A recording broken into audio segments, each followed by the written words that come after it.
Newton YouTube চ্যানেলে তোমাদের সবাইকে স্বাগত। আজ আমরা গোলকের অতি সংক্ষিপ্ত প্রশ্নগুলো নিয়ে আলোচনা করব। তাহলে চলো, কি বলেছে প্রথম প্রশ্ন।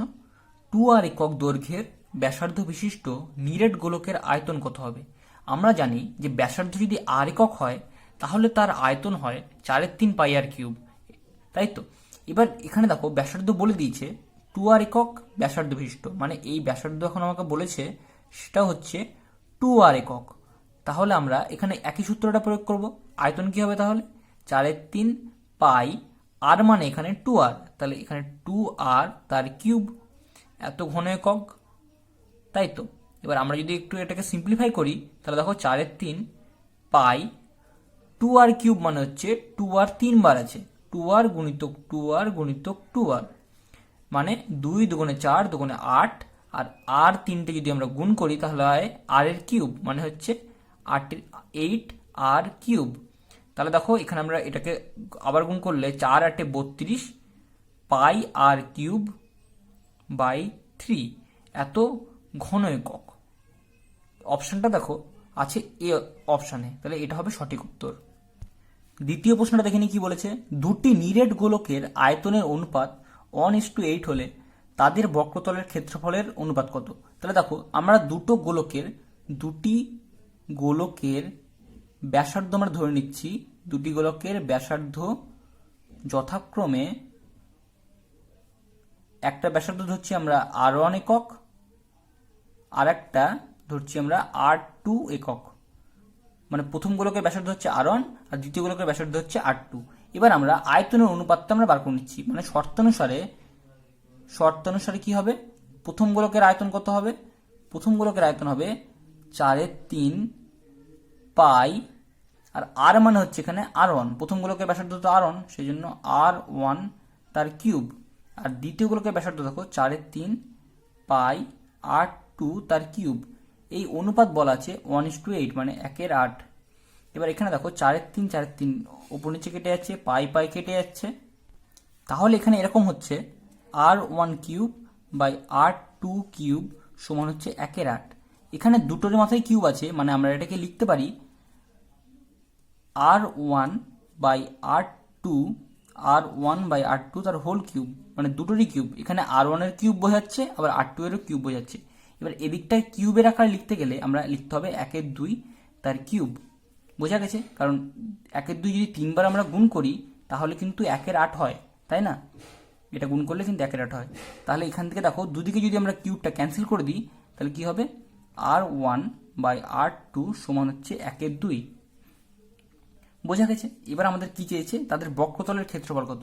তাহলে বক্রতলের ক্ষেত্রফল কি হবে? প্রথম গোলকের বক্রতলের ক্ষেত্রফল হবে, আমরা জানি 4π, আর মানে এখানে কিন্তু ব্যাসার্ধ যেহেতু r1 ছিল তাই 4πr1², আর দ্বিতীয় গোলকের কত ছিল? 4π, এটার ব্যাসার্ধ ছিল r2 তার স্কোয়ার। বোঝা গেছে? 4πr², এটা ব্যবহার করেছি। তাহলে দেখো এখানে 4 কেটে যাচ্ছে, পাই কেটে যাচ্ছে। এখানে এরকম অবস্থা হচ্ছে যে r1/r2 দুটোর মাথায় স্কোয়ার আছে, মানে এটার আমরা হোল স্কোয়ার বলতে পারি। তাই তো। এবার দেখো এই r1/r2-র মানটা আমরা জানি, সেটা হচ্ছে 1/2। তাহলে আমরা মানটা বসিয়ে দিই এখানে। তাহলে 1/2 তার স্কোয়ার মানে কত হবে? 1/2 এর স্কোয়ার মানে 2 দুগুণে 4 দুগুণে 8, মানে 1/8। তাহলে অনুপাত হয়ে যাবে 1 সমান সমান, এটা আমরা বলতে পারি 1:8। তাহলে এখানে অ্যান্সার দেখো, এটা অ্যান্সার হয়ে যাবে অপশন সি। 3 নম্বর প্রশ্ন বলেছে 7 সেমি দৈর্ঘ্যের ব্যাসার্ধ বিশিষ্ট একটি নিরেট অর্ধগোলকের সমগ্রতলের ক্ষেত্রফল কত? বাইরের দিকে যে সমগ্রতল তার ক্ষেত্রফল বার করতে বলেছে। আমরা জানি দেখো যে সম্পূর্ণ গোলকের সমগ্রতলের ক্ষেত্রফল হচ্ছে 4πr²।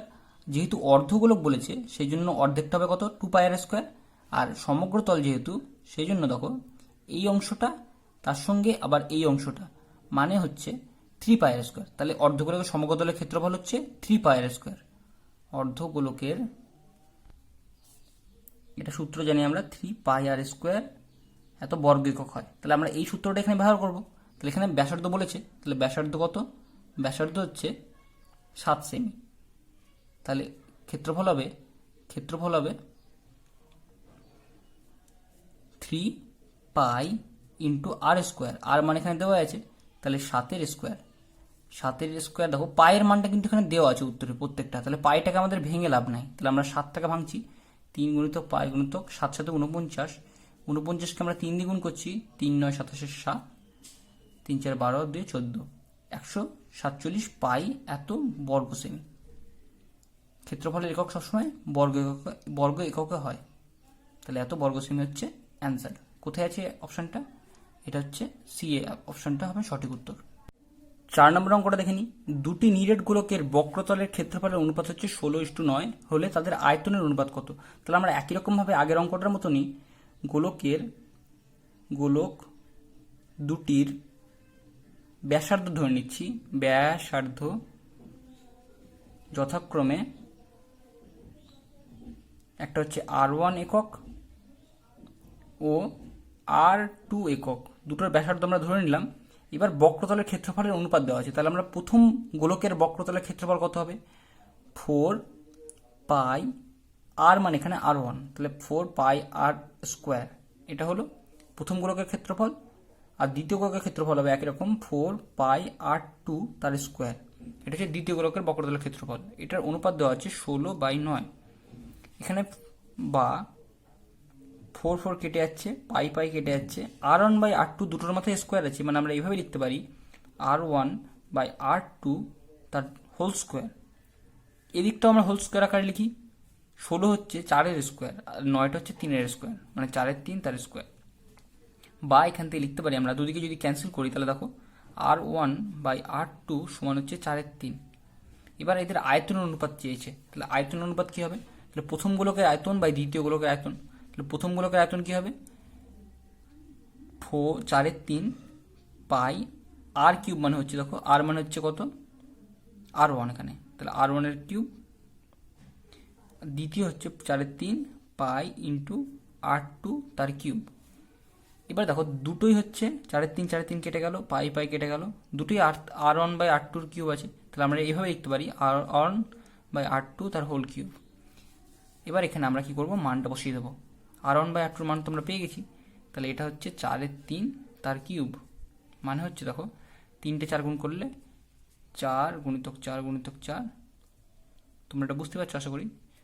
4 4 16, 4 16 64, আর 3 3 9, 3 9 27, 16 64 অনুপাত 27, তাহলে 64:27, তাহলে এটা হয়ে যাবে অ্যান্সার এটা। 5 নম্বর প্রশ্ন, একটি নিরেট গোলকের বক্রতলের ক্ষেত্রফলটা ও 3 গুণের আয়তনের সংখ্যামান সমান, অর্থাৎ বক্রতলের ক্ষেত্রফলটা যা আর আয়তনের 3 গুণটা একই সমান, সেটা গোলকটির ব্যাসার্ধের দৈর্ঘ্য কত? তাহলে গোলকের ব্যাসার্ধ আমরা ধরে নিচ্ছি, গোলকের ব্যাসার্ধ সমান ধরছি আর একক। তাহলে শর্তানুসারে কি হবে? এটার যে বক্রতলের ক্ষেত্রফল মানে 4 পাই আর তার স্কোয়ার, 4 পাই আর স্কোয়ার, আয়তনের 3 গুণের সঙ্গে সমান। আয়তন কত? আয়তন হচ্ছে 4-এর 3 পাই আর কিউব, এটার 3 গুণের সঙ্গে সমান, মানে একে 3 দিয়ে আমরা গুণ করে দিলাম, এই দুটো হচ্ছে সমান। তাহলে দেখো এখান থেকে আমরা কি পাচ্ছি? এখানে দেখো দুদিকেই পাই পাই ক্যান্সেল হয়ে যাচ্ছে, 4-এর নিচে আমরা 1 আছে, ওপরে দুদিকেই 4 আছে, তাহলে 4 4 কেটে গেল, এই 3 কেটে গেল, তাহলে আর স্কোয়ার, এদিকে থাকছে আর কিউব। আমরা যদি এদিক থেকে এদিকে নিয়ে আসি, তাহলে আর স্কোয়ার বাই আর কিউব সমান হচ্ছে কিছু নেই, মানে 1 আছে, তাহলে 1/1, এই একটা দিকে চলে গেল। বা আর স্কোয়ার আর নিচে হচ্ছে আর কিউব, মানে উপরে দুটো আর নিচে 3টে আর, তাহলে নিচে একটা আর পড়ে থাকবে, তাহলে নিচে থাকবে একটা আর, তাহলে 1/r সমান হচ্ছে 1/1। বা কোনায় কোনায় যদি গুণ করে দেখো এইভাবে এইভাবে বজ্র গুণ করো, তাহলে আর সমান হয়ে যাবে 1, তাহলে আমরা আর সমান পেয়ে গেলাম 1। তাহলে ব্যাসার্ধের দৈর্ঘ্য হচ্ছে 1 একক, ব্যাসার্ধ আমরা আর ধরেছিলাম, তাহলে আর সমান 1 হয়েছে। বিয়ের প্রশ্নগুলো দেখে নিই কি বলেছে। নিচের বিবৃতিগুলি সত্য না মিথ্যা লিখি। দেখি প্রথম প্রশ্ন, একটি নিরেট গোলকের ব্যাসার্ধের দৈর্ঘ্য দ্বিগুণ করলে গোলকটির আয়তনটা দ্বিগুণ হবে। দেখি তাই হচ্ছে কিনা, ব্যাসার্ধ দ্বিগুণ করলে আয়তন দ্বিগুণ হচ্ছে কিনা দেখি। তাহলে আমরা প্রথমে ধরছি ব্যাসার্ধ আমরা ধরছি আর একক, তাহলে দেখো তাহলে আয়তন কত হবে? তাহলে আয়তন আমরা সূত্র জানি, সেটা হচ্ছে 4-এর 3 পাই আর কিউব এত ঘন একক। ব্যাস, এবার কি বলেছে? আয়তনকে দ্বিগুণ করলাম, সরি ব্যাসার্ধ দ্বিগুণ করলাম, তাহলে দেখো ব্যাসার্ধ হলো দ্বিগুণ করেছে মানে 2r, 2 দ্বিগুণ করলাম, তাহলে আয়তন হবে 4/3 পাই আর, মানে দেখো এখানে 2r, তাহলে 2r তার কিউব, এত ঘন একক। তাহলে আমরা একটু এটাকে ভেঙে নিচ্ছি, 4/3 পাই 2 এর কিউব মানে 2 দুগুণে 4 দুগুণে 8 ইন্টু আর কিউব। এবার কি করবো আমরা, একটু তুলনা করার জন্য দেখো 4/3 পাই আর কিউবটাকে বাঁ দিকে লিখলাম আর 8টাকে ডান দিকে লিখলাম। তাহলে দেখো এই 4 পাই আর কিউব, এই 4 পাই আর কিউব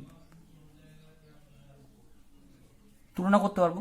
তাহলে দেখো বোঝা যাচ্ছে যে আয়তন ছিল তার সঙ্গে 8 গুণ হয়েছে, মানে দ্বিগুণ হয়নি, 8 গুণ হয়েছে। তাহলে এই বিবৃতিটা সত্য নয়, মিথ্যা। তাহলে এটা হয়ে যাবে মিথ্যা। বোঝা যাচ্ছে এখানে 2 দ্বিগুণ থাকলে আমরা বলতাম দ্বিগুণ হচ্ছে, কিন্তু এখানে দেখতে পাচ্ছি 8 গুণ হচ্ছে, তাহলে এটা মিথ্যা। 2 নম্বর প্রশ্নটা কি বলেছে, দুটি অর্ধগোলকের বক্রতলের ক্ষেত্রফলের অনুপাত 4:9 হলে তাদের ব্যাসার্ধের দৈর্ঘ্যের অনুপাত হবে 2:3। দেখা যাক। তাহলে দেখো প্রথম দুটি অর্ধগোলকের ব্যাসার্ধ আমরা ধরে নিচ্ছি, তাহলে দুটি অর্ধগোলকের একই রকম অঙ্কগুলো, দুটি অর্ধগোলকের ব্যাসার্ধ যথাক্রমে একটা ধরছি আমরা r1 ও r2 একক, r1 একক লিখে দেবে। তাহলে বক্রতলের ক্ষেত্রফলের অনুপাত দেওয়া আছে, তাহলে প্রথম অর্ধগোলকের বক্রতলের ক্ষেত্রফল কি হবে, অর্ধগোলকের বক্রতলের ক্ষেত্রফল হচ্ছে 2 পাই আর স্কোয়ার। তাহলে দেখো তাহলে কত হবে, শর্তানুসারে দেখো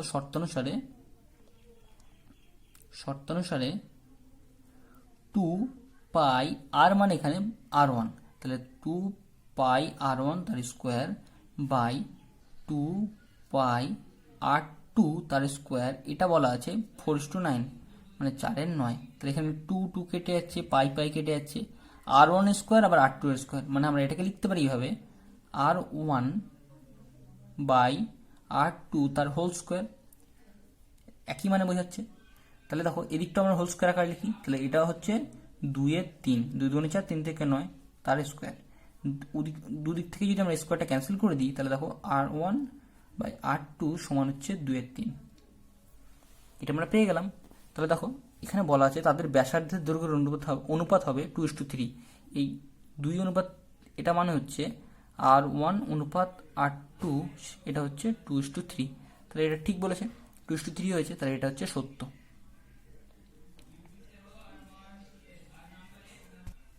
এগুলো আমাদের শেষ প্রশ্ন। চলো শূন্যস্থানগুলো পূরণ করে নিই। একটি তল বিশিষ্ট ঘনবস্তুর নাম কি, একটাই মাত্র তল আছে, সেই ঘনবস্তু হচ্ছে গোলক। গোলকে শুধুমাত্র একটাই তল, সেটা হচ্ছে একটা বক্রতল। এবার কি বলেছে 2 নম্বর প্রশ্ন, একটি নিরেট অর্ধগোলকের সমতলের সংখ্যা কতগুলো।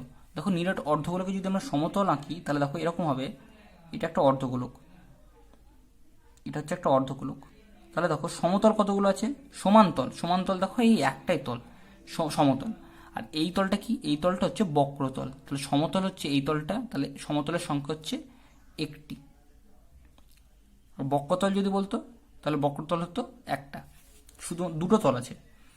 3 নম্বর প্রশ্ন কি বলেছে, 3 নম্বর প্রশ্ন বলেছে যে একটি নিরেট অর্ধগোলকের ব্যাসার্ধের দৈর্ঘ্য 2r একক হলে তার সমগ্র তলের ক্ষেত্রফলটা কত পাই আর স্কোয়ার বর্গ একক হবে। তাহলে দেখো ব্যাসার্ধের দৈর্ঘ্য বলা আছে, সেটা হচ্ছে 2r একক, তাহলে তার সমগ্র তলের ক্ষেত্রফল বার করতে বলেছে। দেখো অর্ধগোলকের আমরা যদি আমি একটু ভেঙে দেখাচ্ছি, এটা পূর্ণগোলকে সবসময় মনে রাখবে চারিপাশটা যে বক্রতল তার সেটা হচ্ছে 4 পাই আর স্কোয়ার। এতটা বোঝা গেছে। এবার দেখো যদি আমরা অর্ধগোলক নিই, মানে এইটুকুনি অংশ নেব, তাহলে দেখো আমি আলাদা করে রাখছি, এই অংশটা আর এই অংশটা, তাহলে দুটো মিলে 4 পাই আর স্কোয়ার হয়েছে। তাহলে উপরের অংশটা হচ্ছে 2 পাই আর স্কোয়ার আর নিচের অংশটা হচ্ছে 2 পাই আর স্কোয়ার। এবার কি বলেছে, এগুলো হচ্ছে ফাঁপা অর্ধগোলক। এবার কি বলেছে নিরেট অর্ধগোলক, তাহলে নিরেট অর্ধগোলক কেমন হবে, এরকম অংশ হবে আর এখানে এই অংশটা ভরা থাকবে। তাহলে দেখো এটা যদি একটা গোল চাকতি, সে তো এটার ক্ষেত্রফল হচ্ছে পাই আর স্কোয়ার, আর এই যে বক্রতল সেটা হচ্ছে 2 পাই আর স্কোয়ার।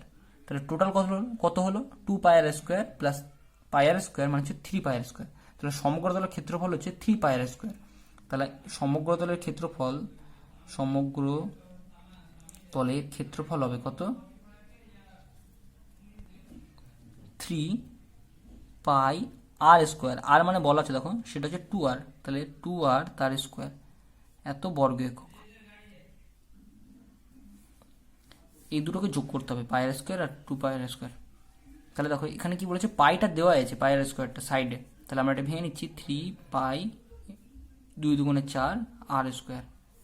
একটু সাজিয়ে লিখছি, 3 4 12 πr²। এই দুটো গুণ করলাম, এইগুলোকে একদিকে লিখলাম, এত বর্গ একক।